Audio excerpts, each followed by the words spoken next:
Hi, this is John Alexander. I'm here with Representative Ed Massey of the 66th District, representing Boone County and part of the Northern Kentucky Caucus. It's good to have you here today. It's great to be here. Uh, I can call you Ed, right? Absolutely. Is that okay? Ed, I've asked this of a few of our legislators so far. How do you feel the 2019 session went? I think for a short session, it went very well. You know, coming in as a freshman, I was told that the short session was really a cleanup session. Right. But that being said, I think we got some really good things accomplished beyond cleanup. And so I think that was very fruitful.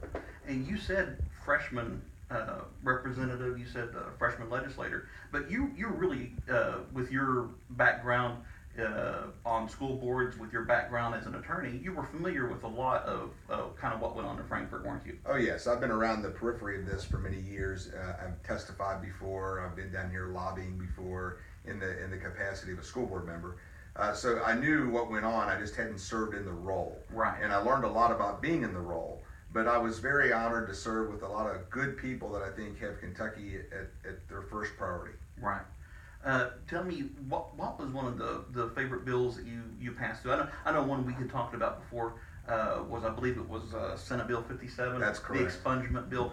Take us through maybe a little bit of that as we're talking today. There were two Board of Education bills that I thought were very good bills. One would allow local boards of education to fill a vacancy that occurred on their board without having it come to the Kentucky State Board of Education. Right. So what would basically happen in my seat, for instance, I vacated my seat. They had to go through this long committee process in order to ultimately have somebody nominated by the Secretary of Education or by the Department of Education.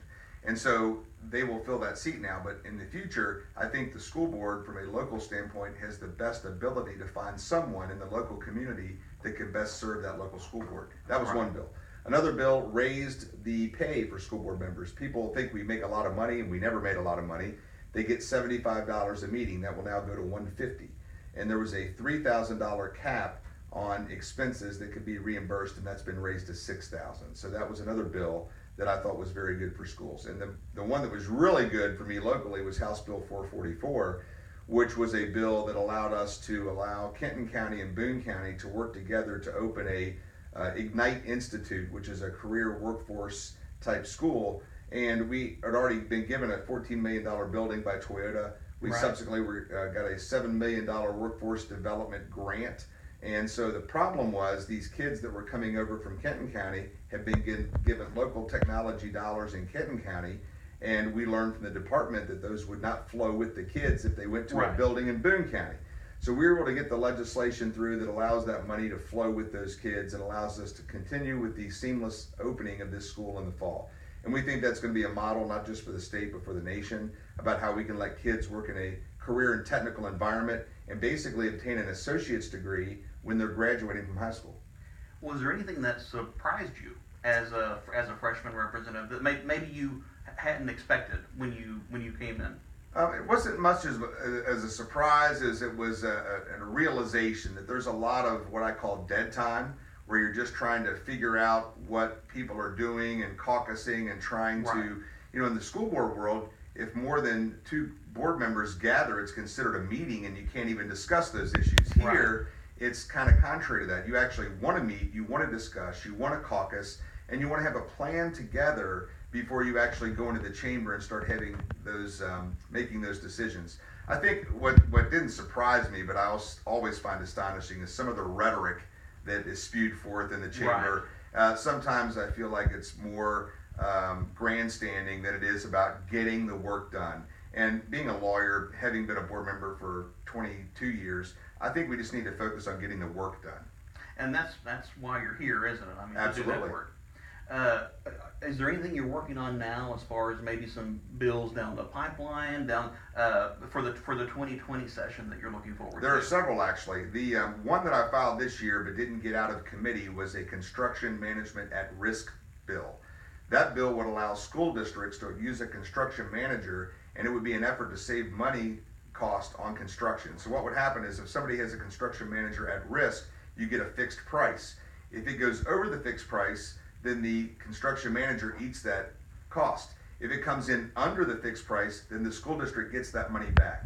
We had a waiver in Boone County to get this done 2 years ago, but because of the red tape that was in the department, we couldn't get it out in time to make it happen. Right. So I've got that bill pending. We also have a bill that would allow some fire departments to act in a different capacity, perhaps merge some of their services.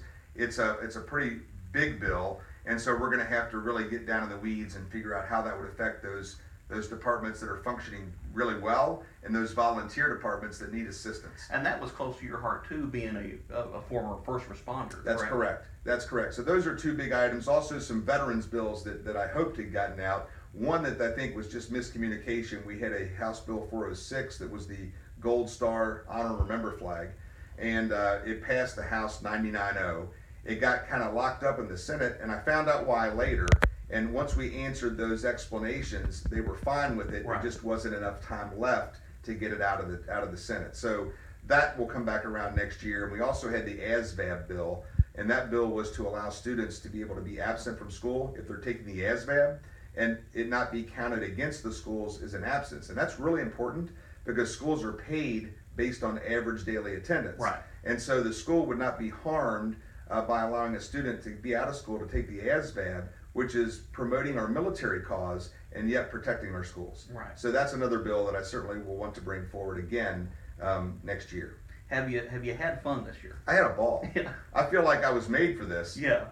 You have to adapt to things, but I feel like I've hit the ground running.